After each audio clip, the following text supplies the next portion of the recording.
제가 매번 강의할 때마다 여러분 페이지를 제가 말씀을 안 드리는데 늘 까먹는데 지금 현재 오늘 칼빈주의 5대 강령 이제 1강령, 2강령 했고 오늘 제 3강령 제한된 속죄입니다. 제한된 속죄입니다. 여기 이제 칠판을 보시면 칼빈주의 5대 강령에서 가장 기본이 되는 그 강령 이전에 주권적인 선택과 예정이 기본에 깔려 있고요. 그 다음에 제1강령 전적 타락, 제2강령 무조건적인 선택. 우리가 지난번에 여기까지 했죠?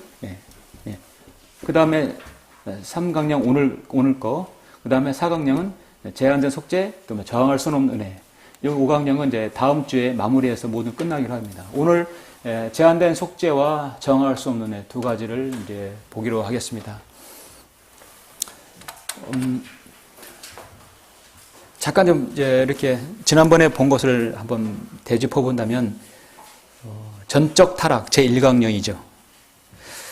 칼빈주의자들은 전적 타락이라는 것은 구원받지 못한 사람은 죄의 허물로 죽어 있고 사람이 너무나도 타락해서 예수 그리스도를 믿는 믿음이 없을 정도로 타락했다는 것입니다. 그래서 어떤 죄인도 죄인 스스로 회개하거나 믿을 수 없다. 대표적인 아더 핑크 학자가 그렇게 말합니다. 이거는 인간의 타락을 다루는 것이 아니라 예수 그리스도를 영접할 수 없을 정도로 무능력하다는 것을 말하고 있는 것이죠. 저는 개인적으로 장로교회에서 오래 몸담았습니다. 저는 감리교든 순복음이든 있질 않았어요. 장로교만 있었기 때문에 이런 5대 강령, 전적 타락, 선택과 예정에 대해서 사실 20년 이상을 귀에 못치박이도록 들었습니다. 순복음에서 오신 분들이나 또 성결구나 나사렛 아니면 또 감리교에서 오신 분들은 사실 칼빈주의가 좀 생소할 수도 있어요. 세상에 이런 교리가 있나. 여러분도 진리 가운데 성별하셨지만 정말 이렇게 사람을 무능화시키고 구원받지 못하게 하는 이런 교리가 있었는가. 사실 여러분도 놀라시죠? 그런데요, 우리가 지금 이 배우는 이 5대 강령은 사실 이 땅에 있는 칼빈주의 교회, 장로교회, 기독교 장로교든 예수교 장로든 기장이든 예장이든 간에 합동이든 통합이든 간에 이렇게 5대 강령을 자세히 가르치진 않아요. 이렇게. 오늘 우리가 이렇게 무엇이 문제인가를 배우는 이것이 칼빈주의자들, 그러니까 거의 석박사들이 배우는 수준에서 지금 배우고 있어요. 왜 그러냐면 여기 이제 이 칼빈주의 관련 논문, 1970년대부터 지금까지 써왔던 모든 논문들이 여기 있는데 이걸 제가 이제 조금 더 몇 부분 제가 말씀을 드릴게요. 그러냐면 이런 깊은 내용까지 성도들을 가르치는 걸 제가 별로 못 봤습니다. 중요한 것은 항상 예정과 선택받지 않은 사람은 구원받지 못한다. 전적 타락했기 때문에 너무도 무능력해서 스스로 무엇을 할 수 없다. 이것이 핵심인 것입니다. 그러니까 전적 타락이기 때문에 하나님께서 무조건적으로 선택하지 않으면 구원받지 못한다는 것이 2대 강령이죠. 먼저 우리가 알아야 할 것은 무조건적인 선택은 제1강령인 전적 타락이라는 교리에 의존하고 있다. 그래서 주권적인 선택과 예정이 기반이 되어서 전적 타락, 무조건 선택이 기반이 되는 것입니다. 그렇게 되면 이제 오늘 세 번째가 되는 것이죠. 세 번째. 오늘은 세 번째, 네 번째만 보도록 하겠습니다. 바로 제한된 속죄와 저항할 수 없는 은혜. 제한된 속죄는 한마디로 예수 그리스도의 피는 선택되고 예정된 사람에 의해서만이 그들에게만 뿌려졌다. 피 뿌려졌다 하는 것이죠. 피. 저항할 수 없는 그 사람의 자유 의지는 필요 없다. 하나님께서 구원하고자 한다면 그 사람의 의지 같은 건 동의할 필요 없다. 자유 의지를 무력화시키고 예수님께서 모든 사람을 위해서 흘리신 그 보혈의 구속 사역을 완전히 엎어버리는 경우. 가장 신성모독적인 교리이죠. 제한된 속죄가. 말씀드렸듯이 이것은 칼빈의 기독교 강요와 웨스트민스터 신앙 고백에서 기인한 교리입니다. 이제 그걸 하나씩 한번 볼까요?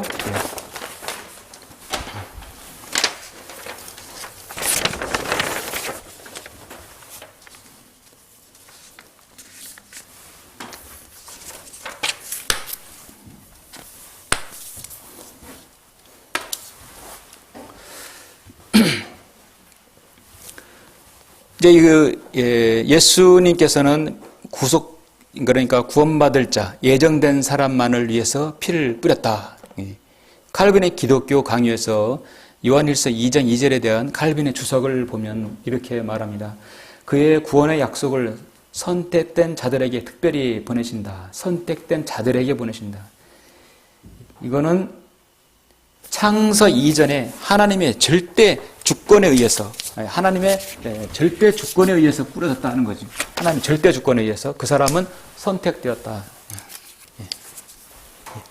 그렇죠.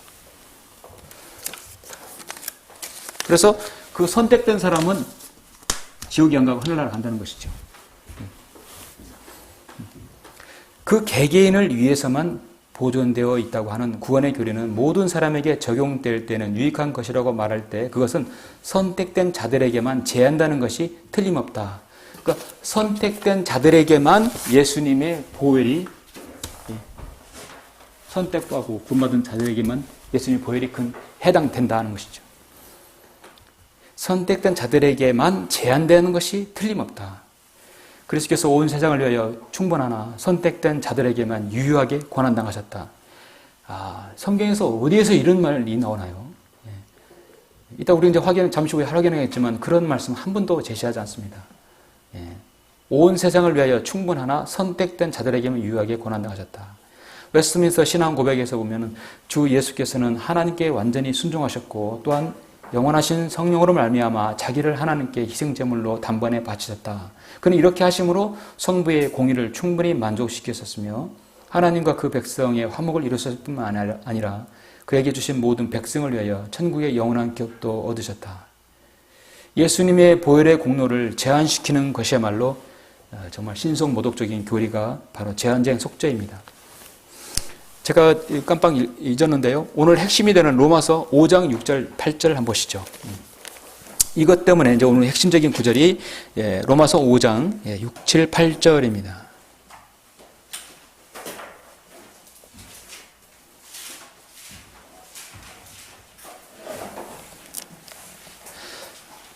(5장 6절) 우리가 아직 연약하였을 때 그리스도께서 때가 되어 경건치 아니한 자들을 위하여 죽으셨느니라. 우리가 아직 연약하였고 경건치 아니하였었죠. 그리고 경건치 아니한 자를 위하여 주님께 죽으셨다는 것이죠. 의인을 위하여 죽으려는 사람이 거의 없고 선한 사람을 위하여 죽음을 무릅쓰는 사람이 간혹 있을지 모르지만 우리가 아직 죄인이었을 때 그리스도께서 우리를 위하여 죽으심으로써 하나님께서는 우리를 향한 그의 사랑을 나타내셨느니라. 어디서도 선택된 자들을 위해서 주님께서 죽으셨다고 말씀은 없죠. 교재에 있는 대로 로마서 1장 26절에 보면은 곧 이때 자기의 의를 선포하심은 자신도 의롭게 되시고 또한 예수를 믿는 자도 의롭다 하려 하심이니라 말씀하고 있습니다. 그래서 예수께서 죄인들을 구원하시려고 세상에 오셨다는 이 말씀은 신실하며 온전히 받아들이기 합당하도다. 죄인들 중에 내가 우두머리라. 디모데전서 1장 15절에서 말씀하고 있습니다. 그럼 이 제한된 속죄 때문에 나오는 논쟁이 하나 있는데요. 논쟁이 이제 두 가지가 되는데 그 논쟁은 뭐냐면 온 우주를 구원하기 위한 보편적인 속죄론으로 이 이론을 주장하는 자들은 예수님께서 모든 사람을 위해 죽으셨다면 모든 사람이 구원을 받아야 되는 것이 아니냐라고 역으로 말하죠. 한마디로 일명 감리교회에서 말하는 만민 구원론을 주장하고 있습니다. 자, 이걸 반대로 선택된 자를 위해서만 피를 흘렸다. 이 반대로 아니다. 모든 사람을 위해서 주님께 피를 흘렸다. 그러므로 모든 사람이 구원을 받아야 된다. 만민 구원론을 말하는 것이. 기본적으로 이제 감리교도들이 하는 말이죠. 이것은 어디에서 우리가 이제 성경에서 반박을 할 수 있냐면 요한복음 3장 36절에서 이렇게 말씀합니다. 아들을 믿는 자는 영생을 가졌고 그 아들을 믿지 않는 자는 생명을 보지 못하고 오히려 하나님의 진노가 그 사람 위에 머물러 있느니라. 믿는 자는 영생을 가졌고 그 아들을 믿지 않는 자는 생명을 보지 못한다. 믿고 안 믿고는 그 사람의 개인의 의지에 달려있다는 것이죠. 만일 또 하나의 논쟁은 뭐냐면 예수 그리스도께서 모든 죄인을 위해 죽으셨다면 거기에는 믿지 않는 죄라는 것도 포함되어 있지 않는가? 예, 그렇게 말하는 것이죠. 자, 믿지 않는 것도 다 포함되어 있지 않는가? 저걸 공격하는, 제한된 속죄를 공격하는 것도 이렇게 공격할 수도 있어요. 그럼 믿지 않는 사람이라도 다 죽으셨으면, 그럼 구원받을 지옥에 갈 사람이 없지 않는가? 역으로 말할 수 있죠. 그러면 여러분, 요한복음 16장 9절에서 이렇게 반박할 수 있죠. 성경은 성경으로 대답할 수 있습니다. 자, 요한복음 16장 9절. 죄에 대하라 함은 그들이 나를 믿지 않기 때문이요. 자, 사람이 구원받지 못하고 지옥에 가는 이유는요, 예수 그리스도를 믿지 않기 때문입니다. 그게 바로 첫 번째 가장 큰 죄예요. 죄에 대하라면 그들이 나를 믿지 않기 때문이라고 말씀하고 있습니다. 그들은 예수 그리스도께서 모든 사람을 위해 죽으셨다면 어떻게 하나님께서 그 사람이 믿지 않는 것을 탓할 수 있는가라고 반문합니다. 또한 그들은 예수님 그리스도께서 모든 죄들을 해결하기 위해 죽으셨다면 그것은 예수 그리스도를 믿지 않는 죄인들을 위해서도 죽으신 것이 아니냐고 묻습니다. 이것은 바로 칼빈주의 주장하는 제한된 속죄를 증거하는 논제의 핵심입니다. 자, 그러면 이 논제의 문제점을 한번 보면은, 자, 로마서 5장, 6장, 7절 조금 전에 우리가 메인되는 말씀을 봤죠. 자, 우리가 아직 연약하였을 때 그리스도께서 때가 되어 경건치 아니한 자들을 위하여 죽으셨다. 우리가 아직 연약하였을 때, 죄인이었을 때 그리스도께서 우리를 위하여 죽으심으로써 하나님께서는 우리를 향한 그의 사랑을 나타내셨느니라. 우리 히브리서 하나만 보실까요? 예, 정확하게 제시할 수 있는 히브리서 2장 9절. 자, 히브리서 2장 9절. 자, 히브리서 2장 9절 한번 보시죠. 그러니까 이 칼빈주의자들에서의 제한된 속죄를 딱 뭐 여러 구절로 무력화시킬 수 있지만, 제가 여러분에게 딱 두 가지, 그러니까 이 로마서 5장 6절 7절 8절하고 5, 6, 7, 8절하고 그 다음에 히브리서 2장 9절 말씀입니다.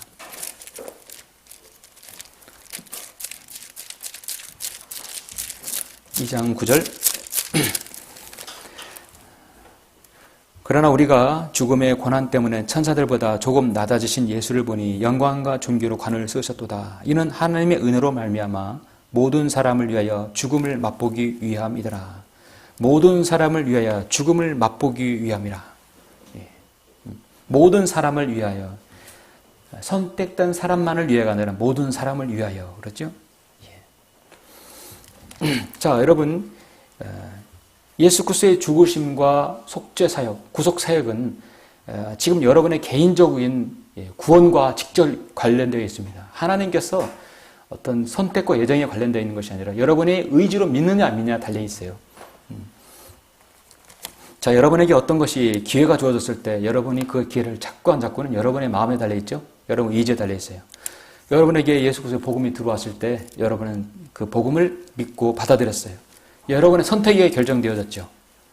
하나만 더 보시겠습니다. 데살로니가전서 1장 4절 보시죠. 이것도 이런 제한된 속죄를 무력화할 수 있는 중요한 구절이죠. 데살로니가전서 1장 4절 한번 보실까요? 이게 성경이 변개되어 있어요. 바뀌었어요. 개혁성경은 하나님의 선택에 대해 달려있어요. 1장 4절. 사랑하는 자들아, 사랑하는 형제들아, 너희가 하나님을 선택한 것을 아노라. 누가 선택했어요? 여러분? 너희가 하나님을 선택했어요. 여러분이 하나님을 선택했어요. 복음이 여러분에게 받아 주어졌어요. 그럼 이것을 받는 건 내가 의지로 받아들인 거예요. 그런데 변개된 성경은 이게 거꾸로 되어 있어요. 하나님이 너희를 선택한 것을 아노라. 완전히 바뀐 거예요. 하나님이 우리를 선택해서 우리가 구원받았습니까? 아니죠. 하나님은 우리에게 복음으로 제시되었고 모든 사람을 위해서 피를 흘려줬어요. 그걸 부활하신 거예요. 그럼 받아들이는 건 내가 의지로 받아들인 겁니다. 이게 성경이 변개되어 버리면 엄청난 이 교리가 문제 생기는 거죠. 너희가 하나님을 선택한 것을 아노라. 이게 정확한 겁니다. 하나님의 선택이라고 해서 그렇게 변개되어서는 안 되는 것이죠. 예.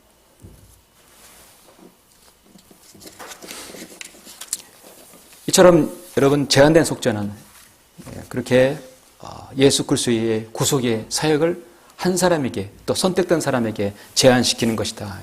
그러면 그게 하나님의 은혜이고 하나님의 과연 공의인가? 그걸 하나님의 공의라고 할 수 있는가? 선택되지 않은 사람은 어떻게 해야 되는 것인가?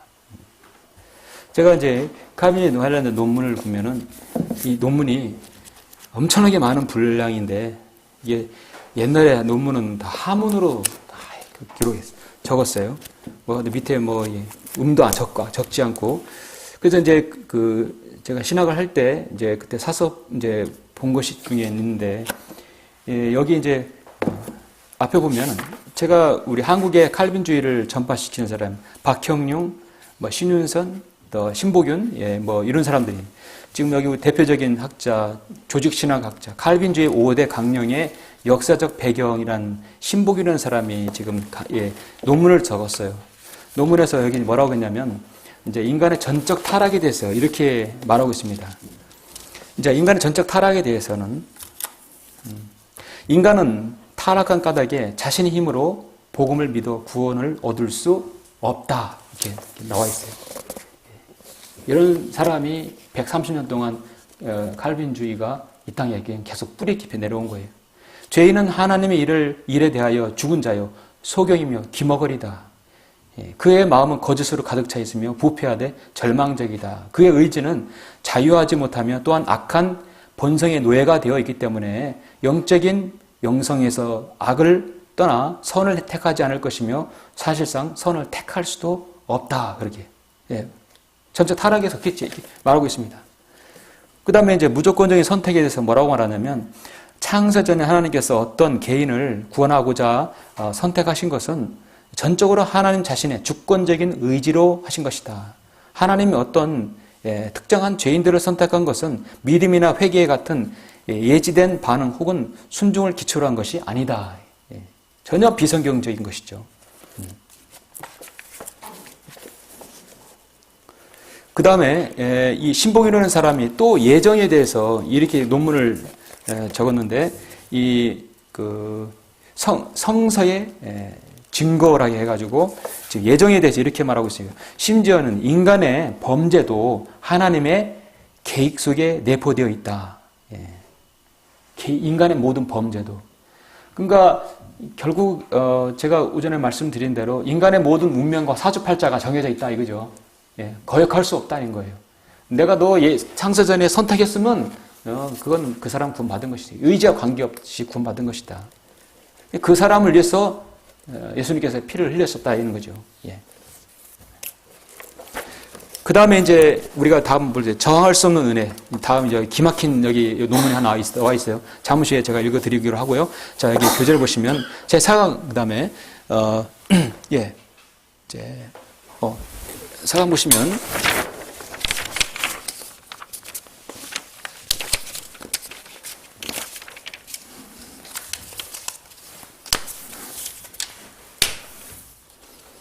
저항할 수 없는 은혜.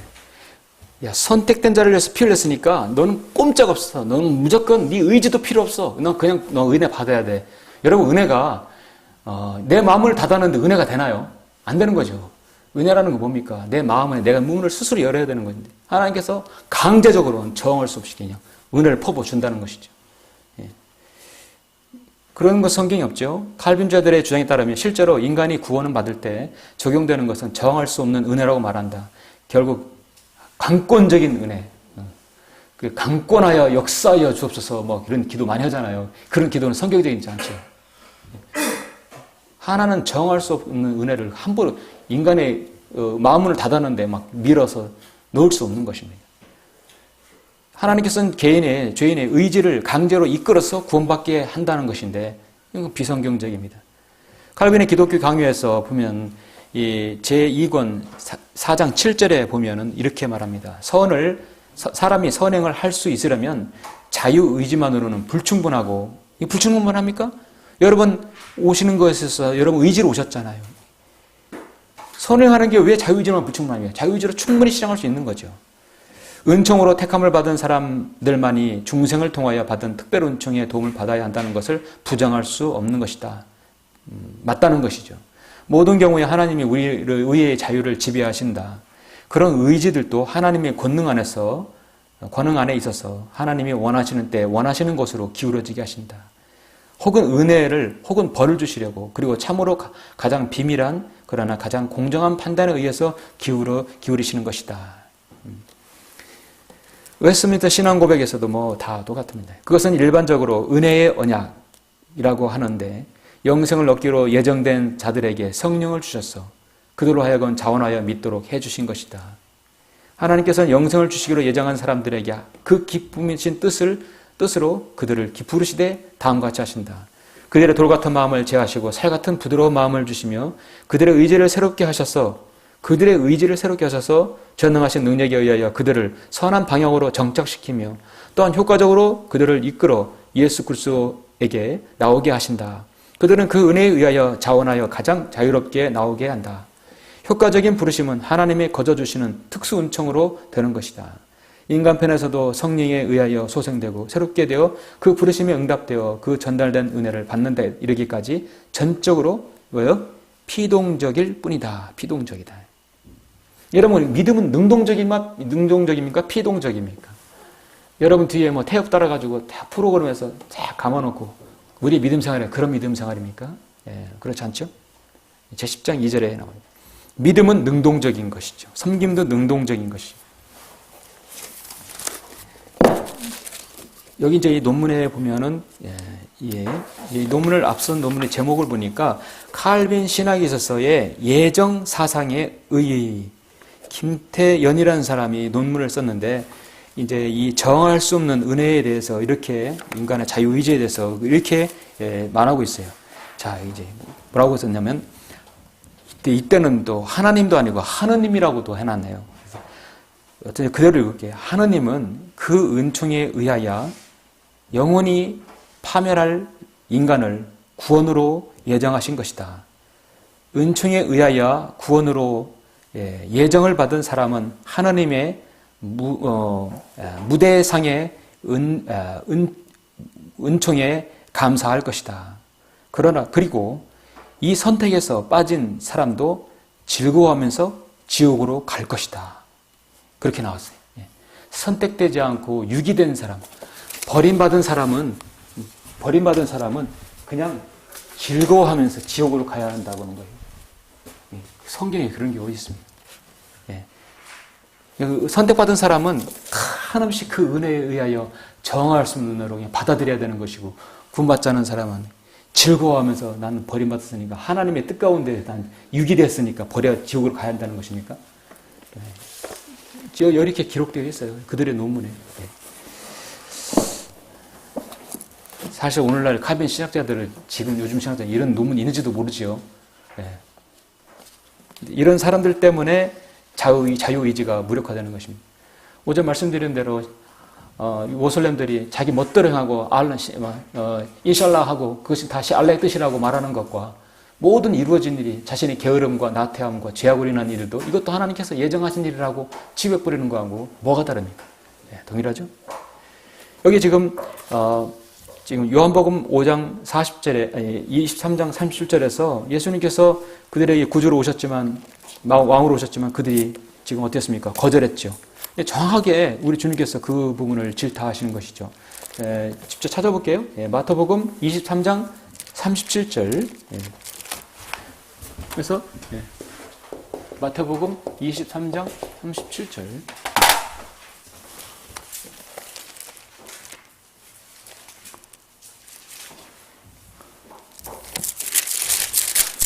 지금 주님께서 얼마나 고뇌하시면서 우시는 장면입니까?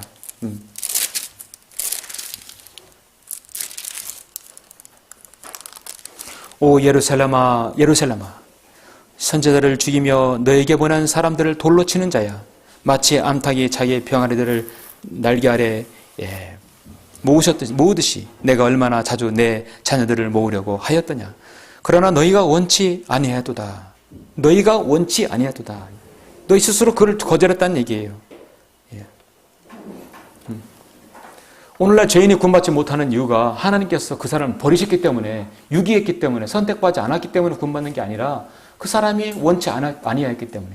오늘날 세상 사람들이 구원받지 못하고 지옥에 가는 이유가 뭐냐면요. 첫째, 무지예요. 알지 못해요. 그래서 우리가 어디를 가도 복음으로 말씀 전하는 이유가 뭡니까? 무지하기 때문에. 첫째, 그 사람이 모르기 때문에. 예수님이 누군지 모르기 때문에. 그 다음에 뭡니까? 예. 무지와 교만이에요. 예. 나는 예수 그리스도를 믿지 않아도 된다. 그러지 않아도 내 충분히 내 권력, 내 주먹, 내 힘으로 살아갈 수 있다는 것이죠. 예.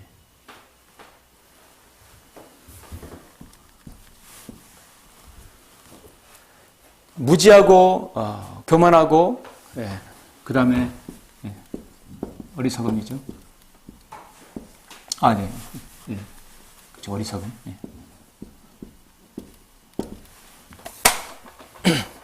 이제 무지하다는 거하고 어리석음은 다른 것 같아요. 어리석음은 럭커 목사는 세상에서 모든 걸 다 믿고 모든 걸 다 아는 사람이 지옥에 간다는 것이죠. 예수님도 옳고 석가도 옳고 뭐도 옳고 다 종교는 같지 않느냐. 이것도 믿고 저것도 믿고 다 자기가 취사 선택해서 믿으면 되지 않느냐. 어리석은 거죠. 다른 신도 인정한다는 거예요. 세상에 다른 신은 없습니다. 오직 구원받을 수 있는 이름은 한 분이십니다. 예수 그리스도죠. 아예 모르고 그 다음에 교만해 있고 그 다음에 다른 것을 또 믿어도 된다는 그 어리석음에 빠지면 구원받지 못하는 것이죠. 지금 여기 이제 이 칼빈주자들이 정말 자신의 여기 프리웰, 의지의 마음을 동의 없이, 그러니까 마음의 자유의지 없이 그냥 선택된 대로 살다가 하나님의 주권적인 것에다 그거 다 맞춘다고 한다면 그것이야말로 어디 가깝습니까? 교만과 어리석음이 아닌가 봅니다. 고린도전서 9장 22절에 보면 내가 약한 사람들에게 약한 사람같이 된 것은 약한 사람들을 얻고자 함이요 내가 모든 사람에게 모든 것이 된 것은 어떻게 해서든지 몇 사람을 구원하고자 함이라. 사도 바울이 누가 구원받는지 누가 선택받았는지 그걸 어떻게 알아요? 모두에게 전하는 거죠. 그러니까 한 사람이라도 구원받기를 원하는 것이 사도 바울의 간절한 바람이었죠. 자신의 동족부터 그랬습니다. 하나님의 부르심과 예정하심은 그 사람이 예수 그리스도를 받아들일 때까지는 일어나지 않음을 알아야 합니다. 샘 존스라는 설교자는 사람이 입후보하기 전에는 선출될 수 없고 선출되기 전에는 지명되어야 한다. 이렇게 말하면서 칼빈주의 제4강령 바로 이 저항할 수 없는 은혜에 대해서 일침을 놓고 있습니다. 하나님께서는 어떤 사람이 하나님의 자녀가 되겠다고 자원한 사람이 아니라면 선택할 수 없다. 정말 정확한 거죠? 내가 하나님의 자녀가 되겠습니다. 내가 주님 나를 구원해 주십시오. 그렇게 하지 않는 사람은 절대 그 사람은 구원받을 수 없다. 자신이 죄인임을 시인하고 예수 그리스도께 고백하는 거예요. 전화상으로도 우리가 상담해서 구원받을 수 있는 게 뭡니까? 자신의 의지를 내려놓고 기도에 영접 기도에 따라해서 마음에 믿고 구원받는 것이죠.